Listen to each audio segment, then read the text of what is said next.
اور یہ جو آپ نے بات لکھی ہے کہ کبھی نماز اچھی پڑھ لیں یا خدمت گھر والوں کی زیادہ کر لیں تو دل کے اندر یہ بات آتی ہے کہ جی کیا بات ہے تمہاری. تو اس میں تو واقعی انسان کو یہ الحمدللہ خیال آنا چاہیے، سوچ آنی چاہیے کہ جی الحمدللہ اللہ نے مجھے یہ نیکی کی توفیق دی ہے اور مجھے اس نیک عمل میں لگنے کی توفیق دی ہے. تو اس کو انسان اپنا کمال نہیں سمجھے بلکہ اللہ کا فضل سمجھے، کیونکہ ایک حدیث پاک کے اندر آتا ہے جس کا مفہوم ہے کہ جب انسان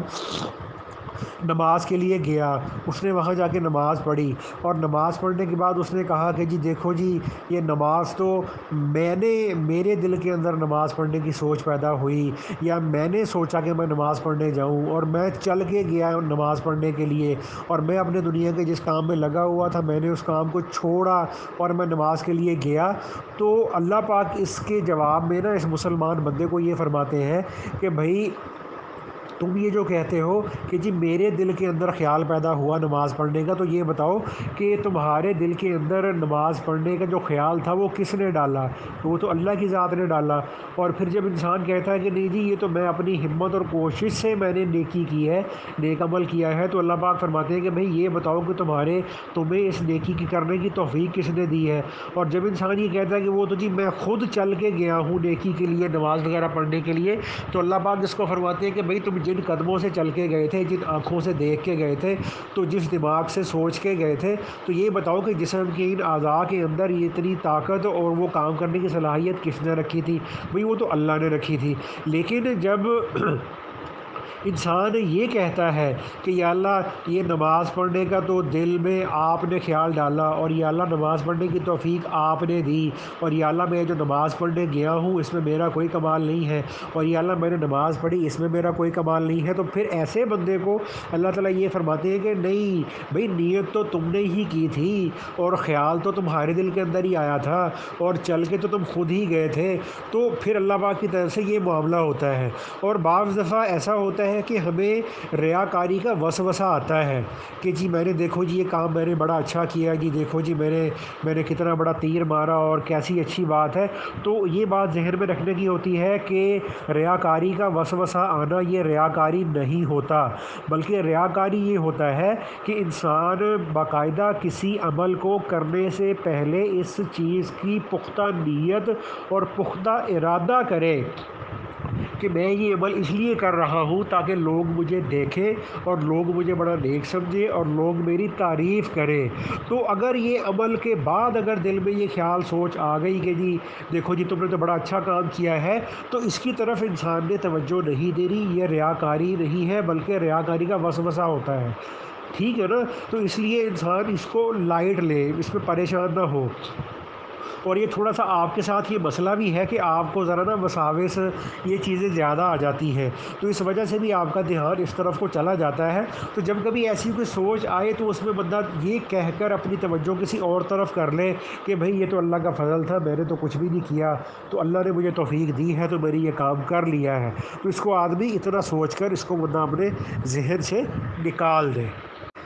کیونکہ شیطان کا مقصد ہوتا ہے انسان کو بس الجھا کے رکھنا اور پریشان رکھنا کسی نہ کسی شکل میں. تو یہ اس وجہ سے نا اس طرح کے وساوس وغیرہ انسان کو آ جاتے ہیں. تو ان وساوس کا بہترین علاج ان سے اپنی توجہ کو ہٹا لینا ہے. تو اس میں نا جیسے وہ ہمارے مولانا قاسم نانوتوی رحمۃ اللہ علیہ تھے، تو ان کا یہ واقعہ ہے کہ وہ فرماتے تھے کہ میں ایک دفعہ تہجد کی نماز کے لیے اٹھا، تو میں نے وضو کیا اور وضو کے بعد میں جب تہجد کی نماز پڑھنے لگا تو اچانک مجھے نا لگا کہ تمہارا نا وضو ٹھیک نہیں ہوا. تو فرمانے لگے کہ پہلے کبھی ایسا ہوا نہیں تھا کہ مجھے وضو کے بعد یہ محسوس ہو کہ تمہارا وضو نہیں ہوا. تو فرمانے لگے کہ میں نے جا کے دوبارہ وضو کر لیا اور پھر تہجد کی نماز پڑھ لی. اگلے دن پھر جب میں تہجد کے وقت میں اٹھا تو پھر میں نے وضو کیا، نماز کی نیت باندھنے لگا، تو پھر مجھے لگا کہ جی تمہارا وضو ٹھیک نہیں ہوا. تو کہتے کہ میں نے پھر جا کے وضو کر لیا، اور کہتے کہ تیسرے دن پھر میرے ساتھ ایسا ہی ہوا کہ میں جب نماز شروع کرنے لگا تہجد کی تو مجھے لگا کہ جیسے میرا وضو نہیں ہے، یعنی وضو میرا ٹھیک نہیں ہوا.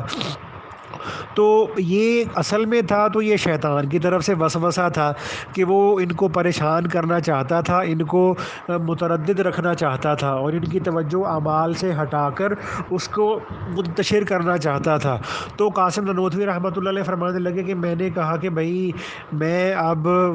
جو ہے نا یہ ہر روز میرے ساتھ یہ 3 دن ہو گئے ہیں کہ مجھے یہ خیال آتا ہے کہ تمہارا وضو ٹھیک نہیں ہوا، تو آج میں وضو دوبارہ کرنے نہیں جاؤں گا، اسی وضو کے ساتھ میں تہجد کی نماز پڑھوں گا۔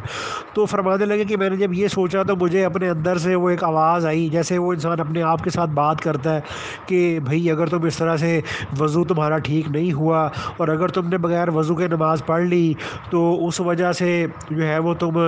کافر ہو جاؤ گے، کہ وضو کے بغیر نماز کا پڑھ لینا اس سے انسان کافر ہو جاتا ہے، تو دیکھو تم کافر ہو جاؤ گے، تم ایمان سے نکل جاؤ گے، تمہارا یہ بھی نقصان ہو جائے گا، وہ بھی نقصان ہو جائے گا۔ تو کہنے لگے کہ میں نے پھر اپنے آپ سے بات کرتے ہوئے کہا کہ میں نے کہا بھائی تم مجھے یہ بتاؤ کہ تم نے تو ساری دنیا کے انسانوں کو کافر بنانے کا تو تم نے ٹھیکہ لیا ہوا ہے، تو میرے کافر ہونے کی تمہیں اتنی فکر کیوں ہے، مجھے پہلے یہ بتاؤ۔ تو کہنے لگے کہ میں نے کہا کہ بھائی تم جو مرضی کر لو، میرے اب دوبارہ